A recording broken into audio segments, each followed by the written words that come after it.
অনেকদিন ধান্দা মাছ কিনতে হচ্ছে না, এই মফিসের কাছে যাই, ওর কাছে কোনো লাইন গেট থাকতে পারে।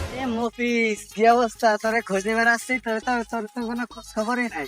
আর কি অবস্থা, ধান্দা পানি আমিও করতে পারতেছি না। আর তোরে খবর কি? আজকে দেই কোনো ধান্দা বান্দা হয় নাকি? হ্যাঁ চল, কয়দিন পরেই তো ঈদ, চল একটা ধান্দার একটা লাইন নি। আজকে একটা ধান্দা বান্দা কিছু করতে হবে। মামা চল একটা ধান্দা, ওই তো একটা বলদ পাইছি মামা, চল। এ তোর বাড়ি কই? সামনে। ও